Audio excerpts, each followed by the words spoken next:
Aditya classes exam गुरु channel में आप सबका स्वागत है। आज हम लोग की जो है क्लास जो है PYQ से रहेगा और 17 अप्रैल 2025 को जो पेपर हुआ था उसका जो है शिफ्ट 1 से रहेगा। जैसा कि आप जानते होंगे इसके पहले की क्लास में हम लोग शिफ्ट 16 अप्रैल 2025 शिफ्ट 1 की क्लास ले चुके हैं, 16 अप्रैल 2025 शिफ्ट 2 की क्लास ले चुके हैं और ये तीसरी क्लास है 17 अप्रैल का जो है 2025 शिफ्ट 1 का। इसके बाद 17 अप्रैल शिफ्ट 2 का है। ठीक है, इसलिए वीडियो आप सबको कंटिन्यूअस देखने के लिए लाइक सब्सक्राइब कर लेना चाहिए। आइए देखते हैं पहला क्वेश्चन। मार्च 2025 में सुनीता विलियम्स के साथ पृथ्वी पर लौटने वाले अंतरिक्ष यात्री का नाम क्या है? प्रश्न पढ़ने के बाद आपको हम 10-15 सेकेंड का समय देंगे ताकि कमेंट बॉक्स में आप आंसर देंगे। क्या आंसर होगा इसका? Victor Glover, Jeremy Hansen, John Glenn और जो है विच वुलमोर। क्या आंसर होगा इसमें से? याद रखिएगा सॉल्वर हल करने से 4 से 5 क्वेश्चन आपको ऐसे 35 से 40% समझ लीजिए क्वेश्चन आपको मिल जाते हैं। प्रश्न का उत्तर उत्तर के प्रश्न में आंसर इसका डी सही होगा। और आइए हम लोग क्या करेंगे, व्याख्यात्मक हल करेंगे। कुछ सुनीता विलियम्स के विषय में देखा जाए। मार्च 2025 में सुनीता विलियम्स के साथ पृथ्वी पर लौटने वाले अंतरिक्ष यात्री का नाम क्या था? कुछ जो है विल्मोर नाम था इनका। ठीक है, और यहाँ सुनीता विलियम्स से संबंधित कुछ बातों को देखेंगे। इनका पूरा नाम सुनीता लिन विलियम्स था। इनका भारत से क्या संबंध था? इनके पिता जो है गुजरात से डॉक्टर दीपक पांड्या गुजरात भारत से थे। कुल अंतरिक्ष यात्राएं इन्होंने मुख्य रूप से 3 किया था। ठीक है, कुल समय अंतरिक्ष में इन्होंने 608 दिन दिया था और खेल में भी इन्होंने कीर्तिमान स्थापित किया था मैराथन 2007 में और ट्राइएथनॉल में। और ये आपके इनके विषय में पूछा जा सकता है। इसरो के कुछ प्रमुख मिशन है जिनके आपके एग्जाम में आया था, आएगा भी, ये हमेशा याद रखना चाहिए। चंद्रयान 3 कब? याद रखिएगा चंद्रयान 3 23 अगस्त जो है 2023 को चंद्रमा के दक्षिण ध्रुव पे पहुंचा था। ठीक है, और ये कब हुआ था? 14 जुलाई को ये निकला हुआ था। आदित्य L1 2 सितंबर 2023 को। गगनयान याद रखिएगा 25-26 में, निसार 24 से 25 में और शुक्रयान 1 जो है वैसे 2028 में ये अब जाएगा। ठीक है, नेक्स्ट है माधव राष्ट्रीय उद्यान जिसे भारत का 98वां बाघ अभ्यारण्य घोषित किया गया निम्नलिखित में से किस राज्य में है? मेघालय में, मध्य प्रदेश में, मणिपुर में, महाराष्ट्र में। क्या आंसर होगा? आंसर आप देंगे। आंसर इसका होगा दूसरे का बी आंसर सही होगा। मध्य प्रदेश में माधव राष्ट्रीय उद्यान है जो भारत का 98वां जो है टाइगर जो है बाघ अभ्यारण्य है। ठीक है, आइए कुछ देखा जाए। माधव राष्ट्रीय उद्यान जिसे भारत का 98वां बाघ अभ्यारण्य घोषित किया गया है मध्य प्रदेश राज्य में स्थित है। चित्रों को दिखाने के मकसद यही है कि आपको जो है याद होने में, आपकी स्मृति होने में आवश्यक हो। ठीक है, देखिएगा अब कुछ महत्वपूर्ण जो एग्जाम में पूछे जाते हैं। रानीपुर टाइगर रिजर्व पूछेगा तो कहाँ है? उत्तर प्रदेश में। वीरांगना दुर्गावती कहाँ है? मध्य प्रदेश में। धौलपुर करौली जो है टाइगर रिजर्व राजस्थान में है। जिम कार्बेट का इसका नाम अब रामगंगा हो गया है, जानते होंगे, उत्तराखंड में है। नागार्जुन सागर सिलसैनम टाइगर रिजर्व आंध्र प्रदेश में है। बोट टाइगर रिजर्व महाराष्ट्र में है। पीलीभीत टाइगर रिजर्व उत्तर प्रदेश में है और दुधवा जो है उत्तर प्रदेश में है। ठीक है, तीसरा प्रश्न, निम्नलिखित में से किनको 2024 में भारत रत्न से सम्मानित किया गया? इस प्रश्न के आंसर के अनुसार MS स्वामीनाथन, चौधरी चरण सिंह, कर्पूर ठाकरे, हरमनप्रीत सिंह। तो किसी एक को इसमें से नहीं किया गया। किसको नहीं किया गया बताइए इसमें से?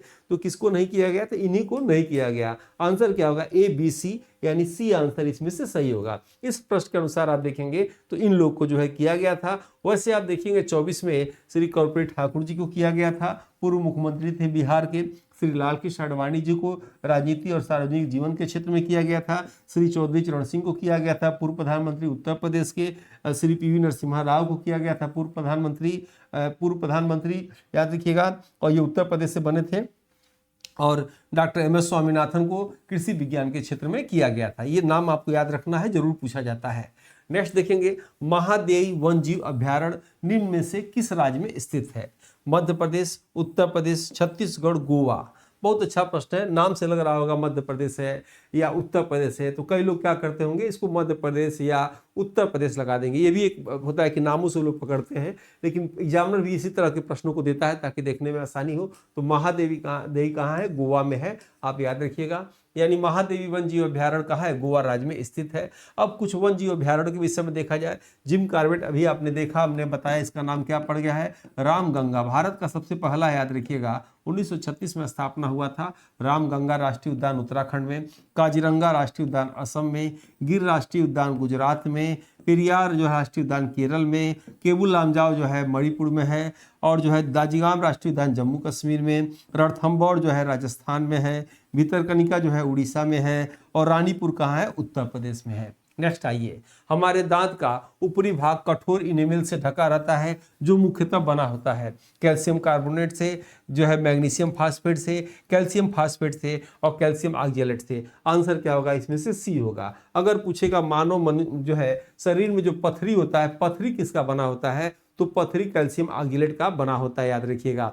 हड्डी किसका बना होता है, हड्डी जो है कैल्शियम कार्बोनेट का बना होता है। जब ये जल जाता है तो फास्फोरस के रूप में परिवर्तित हो जाता है। आइए देखते हैं, दांत का ऊपरी भाग इनेमल मुझसे कैल्शियम फास्फेट का बना होता है। ठीक है, कुछ मानव संबंधित प्रमुख अंग जो आपकी परीक्षाओं में पूछे जाते हैं, आइए उसके विषय में चर्चा करते हैं, फिर आगे बढ़ेंगे।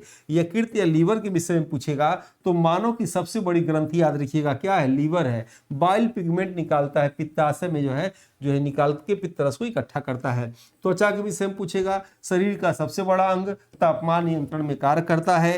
हृदय क्या है, तो पेसमेकर की तरह के हृदय की धड़कन नियंत्रित करता है, जिससे 4 कोष्ठक होते हैं। मानव शरीर के हृदय में जो है 4 कोष्ठक होते हैं। और हृदय कब आराम करता है, जो है डायलिस्टिक सिस्टोलिक, यानी 2 धड़कनों के बीच में, याद रखिएगा, जो है डायलिस्टिक और सिस्टोलिक होता है, उसी के बीच में आराम करता है। किडनी का काम, किडनी का इकाई नेफ्रॉन कई बार पूछा जाता है। कार्य क्या है, तो रक्त को छानकर यूरिन से बाहर कर देता है। ब्रेन का काम क्या है, तो ब्रेन सेरेब्रम का सड़ा भाग जो है यानी सेरेब्रम सबसे बड़ा भाग जो है बुद्धि का केंद्र होता है। मेडुला हृदय गति को नियंत्रित करता है। और ब्रेन में ही यहाँ पे आप जानते होंगे पीयूष ग्रंथि होता है, जिसे मास्टर ग्रंथि कहा जाता है। पीनियल ग्रंथि भी यही ब्रेन में ही स्थित होता है। और फेफड़ा, लंग्स का काम क्या है, कार्यात्मक इकाई एल्वियोलाई है, एल्वियोलाई है। और गैसों का क्या करता है, ऑक्सीजन जो है विनिमय करता है। पेंक्रियाज याद रखिएगा पूछा हुआ है, मिश्रित ग्रंथि है, अंतःस्रावी अवायस्रावी दोनों का मिश्रण है। इंसुलिन हार्मोन्स यानी बीटा कोशिका से, पेंक्रियाज की बीटा कोशिका से इंसुलिन का हार्मोन्स का स्राव होता है। ये असिस्टेंट प्रोफेसर का बैच है, अभी पूरा समय है, इस बैच को लीजिए। अभी बिल्कुल आपके पास टाइम नहीं है लिखने का, इस बैच को लीजिए और इस बैच के जो महत्वपूर्ण जो PDF है इसको निकालिए और उसको पढ़ जाइए। जितने टेस्ट दिए हैं पढ़ जाइए। जो सेक्शन आपको कमजोर लग रहा है उसका वीडियो देख के पूरा लाभ उठाइए। सुबह 11 बजे, शाम को 5 बजे, और जो फिर रात को 8 बजे इस पर क्लासेस चलती हैं। सारी रिकॉर्डेड क्लासेज हैं, बाद में देख सकते हैं। अभी भी क्लासेस चल रही हैं, इसको आपको लेना चाहिए। 1000 रुपये का है, कहीं 1000 रुपये के चक्कर में लाखों रुपए की सैलरी का नुकसान ना हो, इसलिए सेफ जोन में पढ़ाई। आप GS और सब्जेक्ट दोनों को लेकर जो है एग्जामिनेशन हॉल में बैठना चाहिए। आपको यूट्यूब पे कुछ फायदे नहीं होंगे बहुत ज़्यादा मेरे क्लासों से। आपको एप्लीकेशन पे साप्ताहिक ग्रुपिंग टेस्ट होता है, यूट्यूब पे आपको इसको नहीं मिलेगा। एप्लीकेशन में पूछताछ वाली क्लास चलती है रात को 8 बजे, इसमें नहीं मिलेगा। चैप्टर नाम देख के टेस्ट लिया जाता है, टारगेट देख के इसमें नहीं होगा। बिना टेस्ट की तैयारी अधूरी, याद रखिएगा। यूट्यूब पे इसको नहीं मिलेगा। प्रिंटेबल नोट्स मिलेगा आपको, आप प्रिंट आउट करा के नोट्स बना सकते हैं, लिखने की आवश्यकता नहीं है। इस अब समय के हिसाब से यही आपके लिए उपयुक्त है। और इसे जो है यूट्यूब ये सब कुछ नहीं मिलेगा। आने वाले दिनों में यूट्यूब की क्लासेस धीरे धीरे कम हो गई हैं और आप देख भी रहे होंगे। और इस टेस्ट में पूरा जो है सिलेबस कवर करा जाएगा। नेक्स्ट आप देखेंगे, इसमें इस टेस्ट को लेने के लिए आप जो है आदित्य क्लासेस एग्जाम गुरु को डाउनलोड कर सकते हैं, या इस नंबर पे जो है फाटेस्ट लिखेंगे तो जो है आपको टीम द्वारा उसकी लिंक दे दी जाएगी। ये पुस्तक जिनको लेना ले सकते हैं, बहुत महत्वपूर्ण पुस्तक है और ये लास्ट है। अब इसके बाद जो है इसका स्टॉक नहीं मिलेगा आपको। बिखरे हुए चुनिंदा महत्वपूर्ण तत्वों का इसमें संगठन है और अक्सर परीक्षा में पूछे जाने वाले फैक्ट पे आधारित है। जिनको लेना है मंगा सकते हैं, इस नंबर पे बुक लिखेंगे, मिल सकता है। लास्ट स्टॉक चल रहा है, आजकल में ये समाप्त हो जाएगा। ठीक है, और जो लोग भी कोर्स खरीदे हो न खरीदे हो, टेलीग्राम ग्रुप से जुड़िए, व्हाट्सएप पे जुड़िए, फ्री में इस पे टेस्ट भी होता है। और आइए नेक्स्ट इसमें देखते हैं NEP 6वें प्रश्न का उत्तर देखते हैं। लोग क्या देते हैं, NEP 2020 के अनुसार माध्यमिक विद्यालय शिक्षा के अंतर्गत किन कक्षाओं में जो है शामिल किया गया है। कक्षा 6 से 9, 4 से 6, 5 से 8 और 6 से 8। याद रखिएगा कक्षा 6 से 8। ठीक है, नेक्स्ट आते हैं, इसमें से देखा जाए कि एनईपी 2020 के अनुसार माध्यमिक विद्यालय शिक्षा के अंतर्गत कक्षा 6 से 8 तक जो है शामिल किया गया है। और एनईपी 2020 की क्लास भी हम लोग के एप्लीकेशन में चलने जा रही है। मूल समिति याद रखिएगा, इसमें किसके सिफारिश पर, तो के कस्तूरी रंगन समिति के सिफारिश पर। ढांचा क्या था, 5+3+3+4 है, याद रखिएगा। परिवर्तित नाम क्या है, एमएचआरडी शिक्षा मंत्रालय। आर्थिक लक्ष्य क्या है, जीडीपी 6% करना। नामांकन लक्ष्य 50% करना। व्यावसायिक शिक्षा कक्षा 6 से शुरू कर देना है। और जो है मातृभाषा में दिया जाएगा ग्रेड 5 तक। उच्च शिक्षा निकाय जो है HECI द्वारा होगा। इसमें देखिएगा राष्ट्रीय शिक्षा नीति 2020 के मुख्य लक्ष्य और 25 में जो अपडेटेड किया गया है। बुनियादी लक्ष्य क्या है, 2025-26 तक कक्षा 3 के सभी बच्चों को बुनियादी साक्षरता संख्यात्मक ज्ञान देना। नया ढांचा आपको बताई दिए थे अभी। स्कूल छोड़ चुके बच्चों को 2 करोड़ बच्चों को मुख्य धारा में वापस लाना है। व्यवसायिक शिक्षा कक्षा 6 से कोडिंग और इंटर्नशिप के माध्यम से दिया जाएगा। उच्च शिक्षा 35 तक 50% सकल नामांकन अनुपात होगा। और शिक्षक योग्यता 30 तक 4 वर्षीय एकीकृत बीएड जो है अनिवार्य कर दिया जाएगा इस नई शिक्षा नीति के अंतर्गत। निम्नलिखित में से किसने समग्र शिक्षा की अवधारणा का प्रतिपादन किया, श्री अरबिंदो, स्वामी दयानंद, स्वामी विवेकानंद, उपयुक्त में से कोई नहीं। सातवें का आंसर बताइए क्या आंसर होगा, तो आंसर इसका श्री अरबिंदो होगा, याद रखिएगा। इन्होंने सबसे पहले दिया था। जैसे समग्र शिक्षा का, जैसे बुनियादी शिक्षा का सबसे पहले किसने दिया था, महात्मा गांधी जी ने दिया था। कहाँ से दिया था, वर्धा जिला से दिया था। किस वर्ष दिया था, 1937 से दिया था, जो 1972 में उसकी नींव पड़ी। और समग्र शिक्षा की अवधारणा जो है श्री अरबिंदो ने इसको दिया था। नेक्स्ट आइए इसमें देखा जाए समग्र शिक्षा का मुख्य तथ्य क्या था। शुभारंभ कब किया गया था, 2018-19 में। विलय कब किया गया, इसमें SSA, RMSA और टी में इसका विलय कर दिया गया। और 2021 से 26 तक में इसका विस्तार किया गया। प्री स्कूल से कक्षा 12 तक, याद रखिएगा। और इसको सुमेलित करना है। शिक्षक जो है इसमें आप देखेंगे तो जो है शिक्षा एनईपी 2020 का जो है अध्याय 15 में है। अभी इसका हम डिटेल भी आगे भी आप सबको बताएंगे। प्रौद्योगिक शिक्षा आप देखेंगे अगर, तो प्रौद्योगिक शिक्षा का किसमें, एनईपी 2020 अध्याय 23 में है। डिटेल अभी इसकी चर्चा करेंगे। उसके बाद जो है व्यावसायिक शिक्षा का एनईपी 2020 अध्याय 20 में है। और उसके बाद जो है प्रौढ़ शिक्षा का जो है आप देखेंगे एनईपी जो है 20 अध्याय 21 में इसका वर्णन है। ठीक है, इसका आंसर क्या होगा, इसका आंसर इसमें से ए आंसर इसमें से सही होगा। चैप्टर 15 में टीचर एजुकेशन है। और एनईपी 2020 के अध्याय 23 में प्रौद्योगिक उपयोग की सम्मिलित इसमें किया गया है। एनईपी 2020 के अध्याय 20 में व्यावसायिक शिक्षा सम्मिलित किया गया है। एनईपी 2020 के अध्याय 21 में प्रौढ़ शिक्षा को सम्मिलित किया गया है। और आइए एनईपी के प्रमुख अध्याय आप देख लीजिएगा। इस पीडीएफ को हम भेज देंगे और जो है एप्लीकेशन में उसको आप देख सकते हैं। ठीक है, उच्चतर शिक्षा जितने अध्याय हैं उसको आप देख लीजिएगा। ठीक है, इसको 2 से 3 बार पढ़ना ही पड़ेगा। एनईपी 2020 में ECCE का अर्थ क्या है। ठीक है, प्रारंभिक बाल्यावस्था, यानी इसको ऐसे प्रश्नों को देखने के लिए आपको इंग्लिश देखना चाहिए। इंग्लिश से क्या होता है, कॉन्सेप्ट एकदम क्लियर हो जाता है। ठीक है, तो NEP, ठीक है, एनईपी 2020 में ECCE का क्या होगा, yearly childhood care and education. Yearly childhood, तो आंसर इसका आपका यही सीधे हो जाएगा। पहला आंसर इसका सही है। ठीक है, यानी एनईपी में ECCE का अर्थ क्या होगा, प्रारंभिक बाल्यावस्था की देखभाल और शिक्षा। आइए देखा जाए ECCE की क्या होता है। ठीक है, इसका पूर्ण रूप क्या होगा, अभी आपने देखा, yearly childhood care and education. लक्षित आयु क्या है, 3 से 6 वर्ष है। नया ढांचा क्या है, फाउंडेशन स्टेज है आंगनबाड़ी की जगह पे। यूनिवर्सल लक्ष्य क्या रखा गया, 2030 तक जो है। और जो है पाठ्यक्रम इसके द्वारा तैयार होगा। निम्नलिखित में से कौन सा एक भारत में राष्ट्रीय मूल्यांकन प्रत्यानयन परिषद NAAC का प्राथमिक फोकस है। छात्रों को वित्तीय सहायता प्रदान करना, विश्वविद्यालय प्रवेश परीक्षा आयोजित करना, उच्च शिक्षा संस्थानों का प्रत्ययन करना, संस्थानों में ट्यूशन फीस का नियमन करना। तो आंसर होगा इसमें से सी। आप देखेंगे किसी यूनिवर्सिटी को जो है NAAC द्वारा दर्जा दिया जाता है, A++ C ऐसे करके दिया जाता है, तो ये NAAC के द्वारा दिया जाता है। डिटेल चर्चा हमने आगे इसको किया है। भारत में NAAC के प्राथमिक फोकस उच्च संस्थानों का प्रत्यायन जो है करना है। पूर्ण रूप से आप देखेंगे इसका फुल फॉर्म क्या होगा, नेशनल असेसमेंट एंड जो है एक्सेलरेशन काउंसिल। इसकी स्थापना 1994 में हुआ था। मुख्यालय कहाँ है, बेंगलुरु कर्नाटक में इसका मुख्यालय है। और जो है यूजीसी से या क्या ये संबंध है, विनीत जोशी वर्तमान में यूजीसी के अध्यक्ष है। और मुख्य कार्य क्या है, मूल्यांकन प्रत्यानन और ग्रेडिंग प्रणाली है, A++ A, B आदि इस तरह का ग्रेडिंग करते हैं। आर्थिक विकास के लिए पूरा दृष्टिकोण निम्नलिखित में से किसके दिमाग की उपज है। पहला ऑप्शन है मनमोहन सिंह, एपीजे अब्दुल कलाम, अमर सेन, उपयुक्त में से कोई नहीं। आंसर इसमें 11 का क्या होगा? 11 का आंसर इसमें से बी बिल्कुल सही होगा। जैसे आर्थिक विकास के लिए पूरा दृष्टिकोण यानी PURA दृष्टिकोण डॉक्टर एपीजे अब्दुल कलाम के द्वारा जो है ये दिया गया था। आइए इसके विषय में थोड़ा सा देखिए, अगर एग्जाम में पूछ दे तो आपको बताने में आसानी होगा। अवधारणा किसने दिया था? डॉक्टर एपीजे अब्दुल कलाम द्वारा। मुख्य उद्देश्य क्या था? ग्रामीण क्षेत्रों में शहरी सुविधाएं प्रदान करना। इसका 4 कनेक्टिविटी क्या था? भौतिक, इलेक्ट्रॉनिक, ज्ञान और आर्थिक। और भौतिक संपर्क सड़कों और परिवहन के माध्यम से गाँव को जोड़ना था। इलेक्ट्रॉनिक संपर्क क्या था? कम्युनिकेशन और इंटरनेट ब्रॉडबैंड की सुविधाएं जो है देना था। आइए इसको जोड़ते हैं हम लोग कि सूची 1 को दूसरे से सुमेलित करें और सूचियों के नीचे दिए गए कूट के सही उत्तर का चयन करें। आराम से इसको आप लोग मिला सकते हैं। जो भी इसमें से 1 या 2 पॉइंट भी मिलेगा वो आप मिला सकते हैं इसमें से। जैसे कैसे मिलाएंगे? केवलादेव कहाँ है? राजस्थान में। आप मिला सकते हैं इसको, ठीक है। और उसके बाद जो है मिला सकते हैं छत्तीसगढ़ में इंद्रावती है, ये भी कर सकते हैं, ठीक है। आसाम, ये आसाम मानस में है, ये भी है, तो मिला लीजिए। 1 का 4, तो 1 का इसमें से 4 आ गया, ये भी आ गया।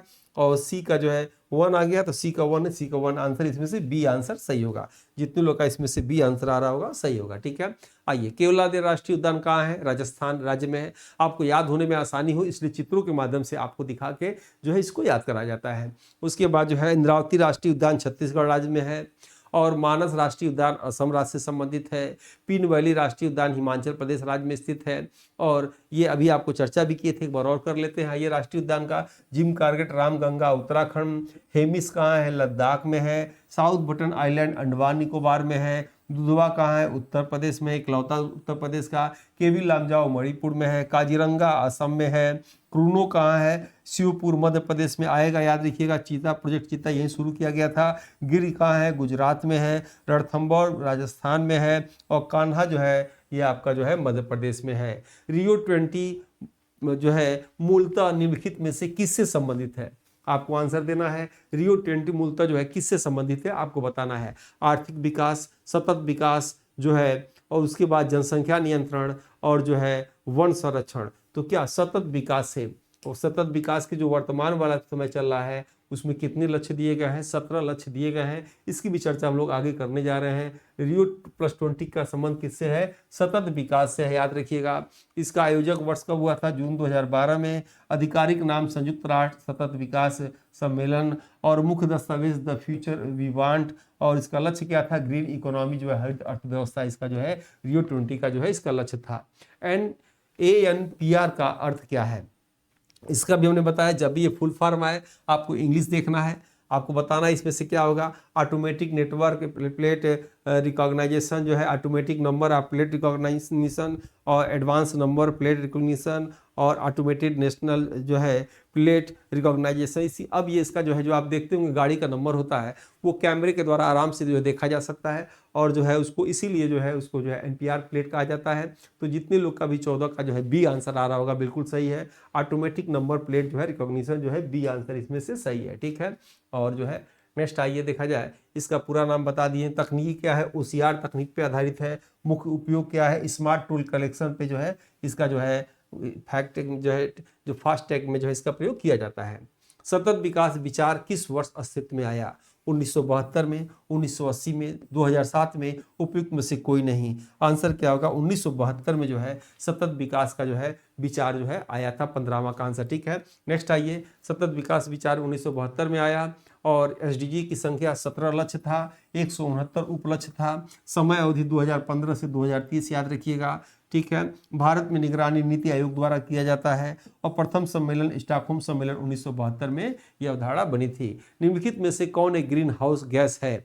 Methane, helium, hydrogen, carbon monoxide gas. Answer क्या होगा इसका? ए आंसर होगा। यानी कह सकते हैं मीथेन एक प्रमुख ग्रीन हाउस गैस है। और ग्रीन हाउस गैसों की श्रेणी में जलवाष्प, carbon dioxide, methane, nitrous oxide, ozone और ये प्रमुख गैस आती हैं। कहाँ से निकलती हैं? PDF में भेज दूंगा एप्लीकेशन में, आप इसको डिटेल पढ़ लीजिएगा, ठीक है।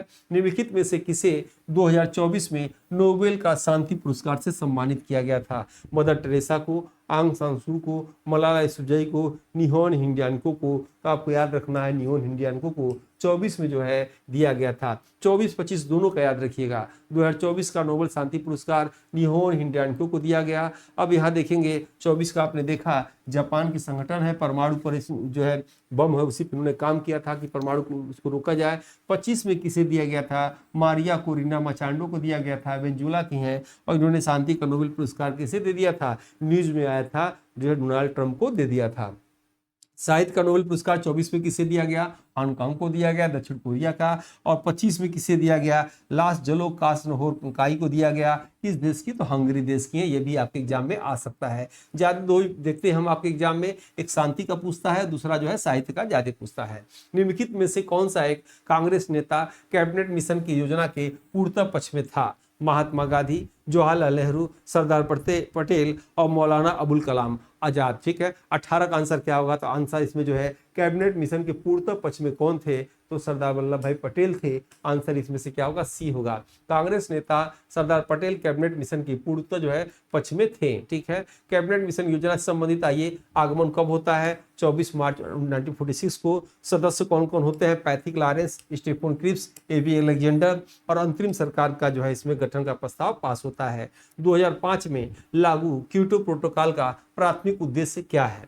प्रशांत महासागर में शांति स्थापित करना, वैश्विक कार्बन बाजार बनाना, महासागरीय प्रदूषण को नियंत्रित करना, ग्रीन हाउस गैसों के जो है उत्सर्जन को कम करना। 19 का आंसर जितने लोग का भी डी आ रहा होगा सही है, यानी ग्रीन हाउस गैसों के उत्सर्जन को कम करने के लिए क्योटो प्रोटोकॉल जापान में किया गया था। आइए इसके बारे में देखा जाए। क्योटो प्रोटोकॉल का प्राथमिक उद्देश्य ग्रीन हाउस गैसों के उत्सर्जन को कम करना है। और मुख्य बिंदु क्या है? स्वीकृति क्या है? 11 दिसंबर 1997 को। प्रभावी कब हुआ? 2005 में। मुख्य उद्देश्य क्या था? ग्रीन हाउस गैसों में इसको कटौती करना। क्योटो प्रोटोकॉल कहाँ हुआ था? जापान में हुआ था, याद रखिएगा। ठीक है, नेक्स्ट आइए इसमें आगे देखते हैं। 1857 के विद्रोह के प्रमुख नेता कौन कौन थे इसमें से? तो रानी लक्ष्मीबाई थी, मंगल पांडे, बहादुर शाह जफर, जो निसार अली। अब इसमें से छांटना है केवल ABC, ठीक है, केवल BCD, केवल DAB और जो है CDB।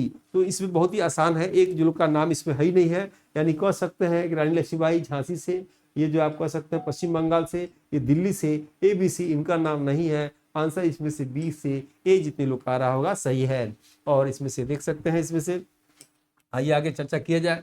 1857 के विद्रोह के प्रमुख नेता रानी लक्ष्मीबाई, मंगल पांडे, बहादुर शाह जफर थे इस प्रश्न के अनुसार। और इसको भी देख लीजिएगा, मैंने जब भारतीय राष्ट्रीय आंदोलन की क्लास शुरू किया जाए तो 1857 के विद्रोह के प्रमुख नेता, उनके स्थान, दमनकर्ता, उनके विषय में महत्वपूर्ण फैक्ट जो एग्जाम में पूछा जाता है लाइव सेक्शन में मैं पढ़ा चुका हूं। इसको देख लीजिएगा, PDF को भेज देंगे। ठीक है, गंगा नदी की जल प्रवाह प्रणाली के संदर्भ में निम्न में से कौन सा कथन सही है? भारत में गंगा नदी प्रणाली सबसे बड़ी है, सही है। गंगा का उद्गम उत्तरकाशी में है, सही है। सतलज तथा झेलम गंगा प्रणाली की सहायक नदियां हैं, गलत है। और सोन नदी गंगा के दाहिने तट में प्रमुख नदियां हैं, ये बिल्कुल सही है। तो आप इसमें से C निकाल सकते हैं। तो क्या होगा? ए हो जाएगा और B और D, यानी 21 का जितने लोग का भी आंसर D आ रहा होगा सही है। D आंसर इसमें से सही होगा। ठीक है, आइए अब इसमें से कुछ महत्वपूर्ण फैक्ट के विषय में देखा जाए जो आपके एग्जाम में पूछता है। ठीक है, आइए इसमें देखा जाए कि गंगा नदी का उद्गम उत्तरकाशी के गंगोत्री हिम नदी गोमुख से भागीरथी नदी के रूप में होती है देवप्रयाग से। और देवप्रयाग में भागीरथी अलकनंदा के मिलने से गंगा बनती है।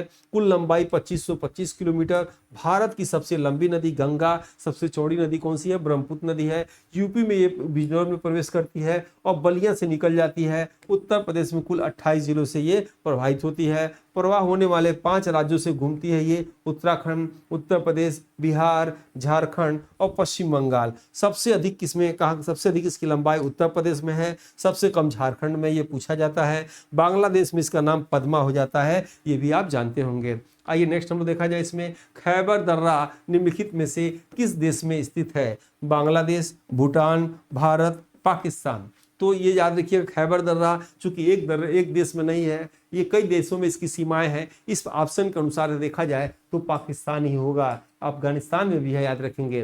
खैबर दर्रा पाकिस्तान देश में स्थित है। खैबर दर्रा संबंधित कुछ महत्वपूर्ण तथ्य, ये पाकिस्तान और अफगानिस्तान की सीमा पर सफेद कोह जो है हिंदुकुश पर्वत श्रृंखला में, या इसको हिंदुकुश पर्वत भी कहते हैं। ठीक है, इसी दर्रे से जितने भी आप इतिहास देखेंगे तो यूनानी से लेके सभी इसी दर्रे से आए थे। आज भी आतंकवादी लगभग इसी दर्रे से कहा जाता है आते हैं। ऐतिहासिक महत्व क्या है? इसे भारत का प्रवेश द्वार कहा जाता है। सिकंदर, समुद्रगीन, महमूद गजनवी, बाबर जैसे आक्रमणकारी इसी रास्ते से आए थे। सिल्क रोड याद रखिएगा, यह प्राचीन रेशम मार्ग सिल्क रोड के एक प्रमुख शाखा का हिस्सा है। प्रमुख जनजाति इस क्षेत्र में मुख्य रूप से पठान अफरीदी कबीले के निवासी निवास करते हैं। और कार्योसिस प्रभाव निम्नलिखित में से किसका परिणाम है? महासागरीय धाराओं का, पृथ्वी के घूर्णन का, वायुमंडलीय दाब का, चंद्रमा की गुरुत्व का। तो याद रखिएगा, आपको बताया गया था ध्रुवों पे जो है हवाएं जो है एंटी क्लॉकवाइज और जो है उसके बाद एंटी क्लॉकवाइज, यानी कि कार्योसिस का प्रभाव जो देखा जाए तो पृथ्वी की घूर्णन से है। और दो नियम बताए थे आपको, फेरल का नियम, ठीक है। तो यहाँ देखेंगे इससे पृथ्वी के घूर्णन से इसका संबंध है। यहाँ देखेंगे पृथ्वी अपने अक्ष पर घूर्णन के कारण गतिशील वस्तुओं जैसे हवा और समुद्री धाराओं की दिशा में होने वाला विक्षेपण है, इसे ही कार्योसिस प्रभाव कहा जाता है।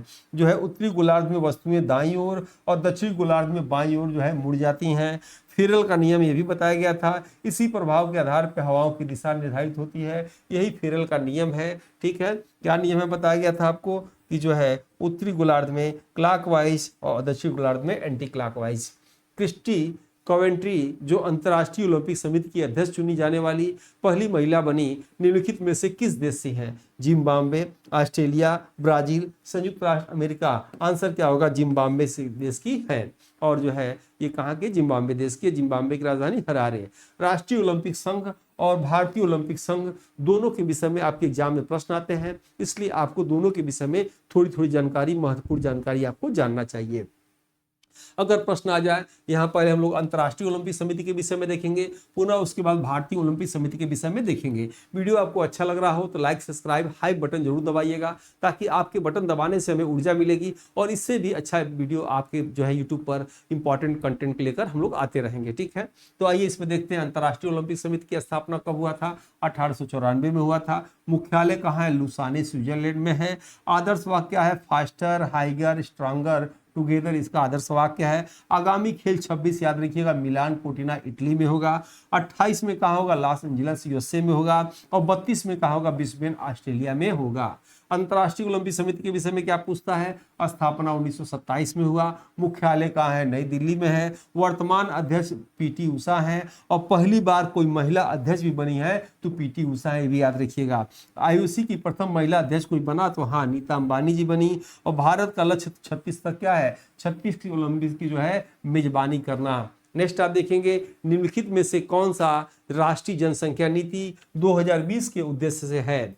तो इसमें कौन सा होगा? 2045 तक जनसंख्या स्थिर करना, मातृ मृत्यु दर को 1 लाख जीवित जन्मों के पर 100 से नीचे लाना और दिए गए कोड का सही उत्तर का चयन करना है। 25 का आंसर याद रखिएगा। अभी आपको जनसंख्या नीति 2000 के विषय में बताएंगे और आंसर आपका बिल्कुल सही आएगा। इस हिसाब से देखेंगे, ये भी सही है और ये भी सही है, यानी 25 का जो है सी आंसर इसमें से सही आ रहा। अब आइए हम लोग देखा जाए इसमें से कि राष्ट्रीय जनसंख्या नीति 2000 के उद्देश्य 2045 से जनसंख्या स्थिर करना और मातृ मृत्यु दर को जो है 1 लाख जीवित जन्मों को जो है 100 से नीचे लाना। याद रखिएगा, सालवर्ड पेपर सीधे आपको 30 से 35% नंबर को बढ़ा देगा, इसलिए एग्जाम में जाने से पहले, तैयारी करने से पहले सिलेबस को रटना चाहिए। उसके बाद क्या करना चाहिए कि आपको जो है सालवर्ड पीवाईक्यू क्वेश्चन को जरूर प्रैक्टिस करके जाना चाहिए।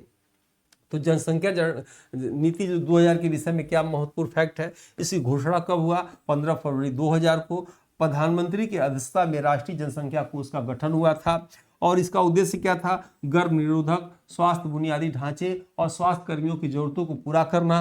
और मध्यम अवधि उद्देश्य क्या था? वर्ष 2010 तक कुल प्रजनन दर को जो है 2.1 प्रतिशत स्तर तक लाना था, ये उसका उद्देश्य था। निम्नलिखित में से कौन सबसे प्रसिद्ध पूंजी बाजार है?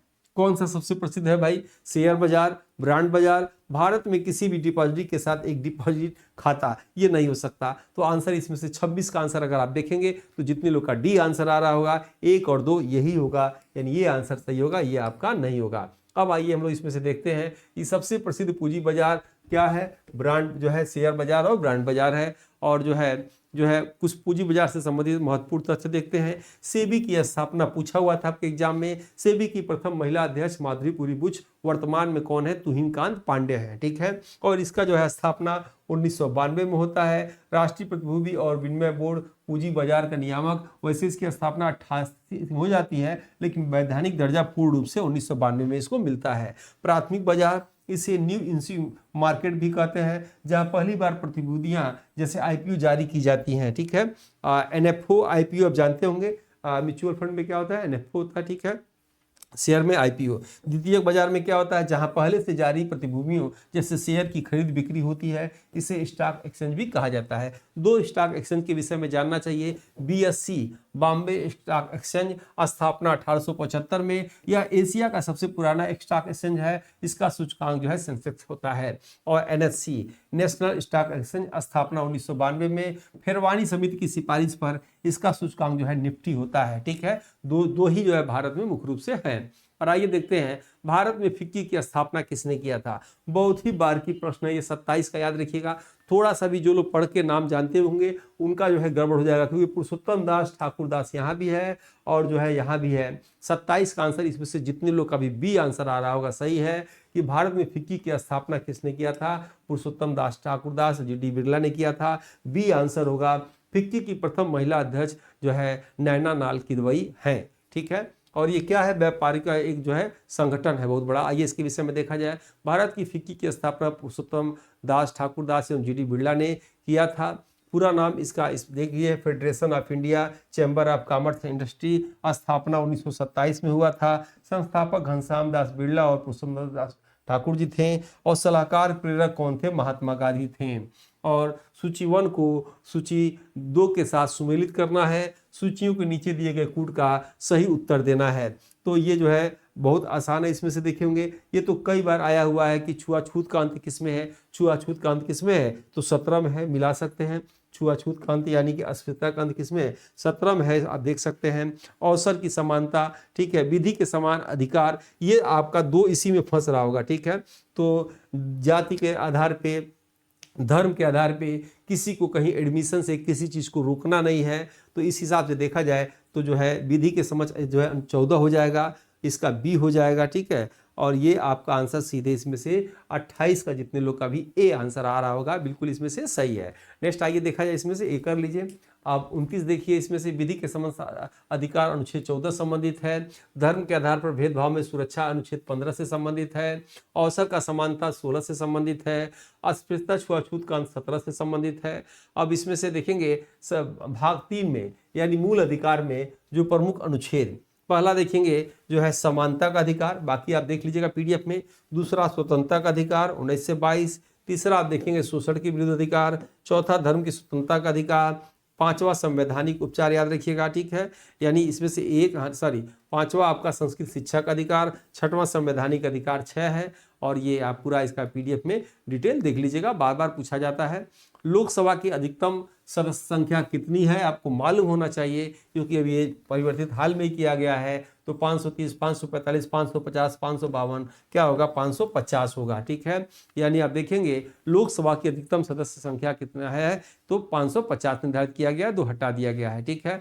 भारत शासन अधिनियम 1935 में संघीय तंत्र, राज्यपाल का कार्यालय, न्यायपालिका, लोक सेवा आयोग, ये कहाँ से लिया गया है, भारत शासन अधिनियम से। ब्रिटेन से क्या क्या लिया गया है, संसदीय शासन प्रणाली, विधि का शासन, विधि प्रक्रिया, एकल नागरिकता, द्विसदनात्मक, कहाँ से लिया गया, ब्रिटेन से लिया गया है। अमेरिका से क्या क्या लिया गया है, मूल अधिकार, न्यायपालिका की स्वतंत्रता, न्यायिक पुनरावलोकन, प्रस्तावना, राष्ट्रपति पर महाभियोग लिया गया है। आयरलैंड से क्या लिया गया है, डीपीएसपी लिया गया है। राष्ट्रपति के निर्वाचन की पद्धति लिया गया है। राज्यसभा के सदस्यों का नामांकन लिया गया है। कनाडा से सशक्त केंद्र के साथ संघीय व्यवस्था और शीर्ष शक्तियों का केंद्र निहित होना, राज्यपालों की नियुक्ति कनाडा से लिया गया है। ऑस्ट्रेलिया से समवर्ती सूची, संसद के दोनों सदनों की संयुक्त बैठक, अनुच्छेद 108, और जो है प्रस्तावना की भाषा भी ऑस्ट्रेलिया से लिया गया है। जर्मनी से आपातकाल लिया गया है। रूस से जो है मूल कर्तव्य, प्रस्तावना में न्याय लिया गया है। दक्षिण अफ्रीका से संविधान संशोधन जो है लिया गया है। आइए आज का आखिरी प्रश्न देखते हैं। सूची 1 को सूची दूसरे के साथ सुमेलित करना है। सूचियों के नीचे दिए गए कूट का सही उत्तर आपको देना है। अनुच्छेद 50, 143, 61 और 320, ठीक है। आप जानते होंगे इसमें से 1-2 प्रश्न बार बार डीपीएसपी का पूछता है, 50-51 के विषय में पूछता है, यार इसमें देखेंगे तो 50 के विषय में देखेंगे कि जो है कि न्यायपालिका कार्यपालिका का पृथक्करण किसमें है, ये 50 में है। 51 में क्या है, अंतर्राष्ट्रीय शांति की बात की जाती है, ये बार बार आपके एग्जाम में पूछा जाता है, ठीक है। उसके बाद एक का 2 हो गया, ठीक है। बी का आप देखेंगे 143 में क्या है, सर्वोच्च न्यायालय के सलाहकार से क्षेत्राधिकार, ठीक है। तो ये आपका हो जाएगा इसमें। सी का क्या होगा, 61 में राष्ट्रपति पर महाभियोग, ये भी आसान है। और उसके बाद आप देखेंगे अनुच्छेद 300 में लोक सेवा आयोग, जितने लोग का आंसर ए आ रहा होगा इसमें से सही ए आंसर क्या होगा, 30वें का ए आंसर सही है, ठीक है। और राष्ट्रपति पर महाभियोग अनुच्छेद 61 से संबंधित है। न्यायपालिका कार्यपालिका का पृथक्करण अनुच्छेद 50, 51 अंतर्राष्ट्रीय शांति, वो भी याद कर लीजिए। और जो है लोक सेवा आयोग का कार्य अनुच्छेद 320 से संबंधित है। सर्वोच्च न्यायालय का सलाहकार जो है अनुच्छेद 143 से संबंधित है। और आपको वीडियो कैसा लगा जरूर फीडबैक में बताइएगा, ताकि नेक्स्ट वीडियो इसी के हिसाब से देंगे। तो आप सब कमेंट बॉक्स में जरूर इस वीडियो का फीडबैक दीजिएगा। और ये टेस्ट आप ले सकते हैं, नंबर आपका बढ़ेगा। 1000 रुपये इसका रेट है, 1000 के चक्कर में लाखों रुपए की सैलरी ना नुकसान हो। चूंकि 2022 का पेपर है इसलिए आसान है और जो है कम बच्चे हैं। आगामी जब भर्ती जो आएगी समझ लीजिए उसमें नेट, जेआरएफ, डॉक्टरेट, पीएचडी इतने ज़्यादा बच्चे हो जाएंगे कि जो है उसमें पास करना मुश्किल हो जाएगा। इसलिए सेफ जोन में आपको एग्जाम में बैठना चाहिए। टेस्ट में ये सब आपको फायदे मिलेंगे, यूट्यूब पर फायदे नहीं मिलेंगे। 1 साल वैलिडिटी भी है, आपको टेस्ट में ये सारी सुविधाएं दी जा रही हैं। ऑलरेडी बच्चे जो परचेज करके उसमें लाइव क्लास सेक्शन ले रहे हैं और आपको इस जरूर लेना चाहिए। प्ले स्टोर से डाउनलोड कर सकते हैं या इस नंबर पे ले सकते हैं। लास्ट स्टॉक है बुक का, चाहे तो ले सकते हैं। 3rd एडिशन का है, इसके लिए इस नंबर पे बुक लिख सकते हैं, ठीक है। आप सबने इतने देर तक मेरे इस क्लास को देखा, इसके लिए आप सबको जो है बहुत बहुत धन्यवाद। मिलते हैं नेक्स्ट वीडियो में, तब तक के लिए जय हिंद, जय भारत।